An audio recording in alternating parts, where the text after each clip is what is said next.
Hello everyone, কি অবস্থা আপনাদের?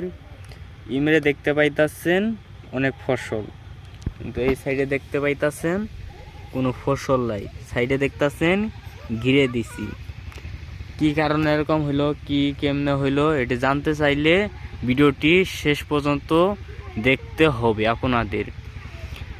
কি অবস্থা আপনাদের? ইনশাল্লাহ ভালো আছেন? আপনাদের দোয়া ভালোবাসায় অনেক ভালো আছি। সবাই ভালো থাকেন, সুস্থ থাকেন। এবার কথাটা আগে শুনুন। আসসালামু আলাইকুম বড় ভাই। ওয়ালাইকুম সালাম। কি হয়েছে? ভিডিও করতেছেন? হ্যাঁ, ভিডিও করতেছি।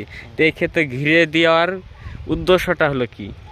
এক্ষেত্রে ঘিরে দেওয়ার উদ্দেশ্য হলো যে এখানে আমরা মানে ভুট্টা লাগাইয়ে কোনো ফসল পাচ্ছি না। এখানে মানে অনেক চরি এসে আমাদের ভুট্টা একদম ফিনিশ করে দিচ্ছে, বুঝছেন। প্রতিদিন না হলো 20-22টা করে চরি লাগে।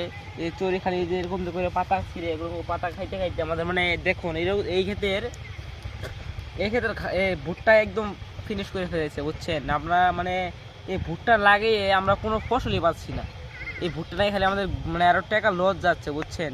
সেই কারণে আজকে এখানে জাল দিয়ে ঘিরে দিয়েছি। সবাইকে একটু দেখান, জাল দিয়ে ঘিরেছি, সবাইকে দেখান। জাল দিয়ে ঘিরে দিয়েছে, সবাইকে আমি দেখাই। এই দেখেন কিভাবে ঘিরে দিয়েছে। কালকের যার ক্যামেরা তাই কালকে ভিডিওটি দিতে পারে নাই, আপনাদের দুঃখের বিষয়, কারণ আপনারা ভিডিওটি দেখলে বুঝতেন।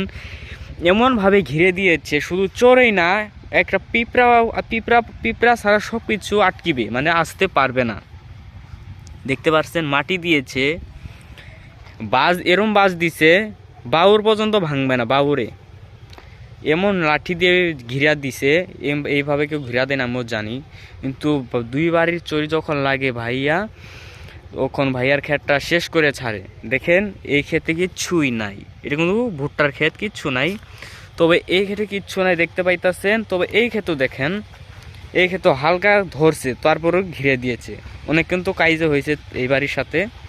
এ দেখেন এই ক্ষেতও আছে, হালকা আছে, কিন্তু তারপরে এই ক্ষেত দেখেন, এই ক্ষেতে কিন্তু অনেক, কারণ এই ক্ষেতে আসতে পারে না। কারণ এই ক্ষেতে আসতে হলে এই দুই ক্ষেত ফটফটা করলে, এই দুই ক্ষেত যদি খাই শেষ করতো তাহলে এই ক্ষেতে ধরতো, কারণ এই ক্ষেতও থাকতো না। এই ক্ষেতও ধরতো, তারপরে ঘিরে দিয়েছে। তাই এখন শুনি কি করবে বড় ভাই এখন। তে কি এখন শুনুন। জাল সবাই দেখলেন জালের ঘিরেটা আমি কিরকম করে জালে ঘিরে দিয়েছি। কারণ হলো যে এখানে ভুট্টা লাগে আমি, সেই কারণে জালটা ঘিরে দিয়েছি, যেন আর চুরি না লাগতে পারে, আমাদের ভুট্টা যেন না খাইতে পারে, বুঝছেন। এই আপনাদের তো সম্ভব দেখলেন একটা ভুট্টাও নাই খেতে।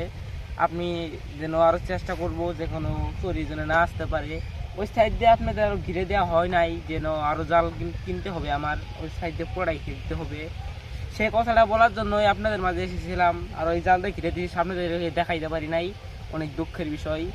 আপনারা সবাই ভিডিওটি শেয়ার করবেন, লাইক করবেন, যেন আমার অনেক ভাইরা দেখতে পারে, আমার এই ভিডিওটি দেখে অনুভব করতে পারে।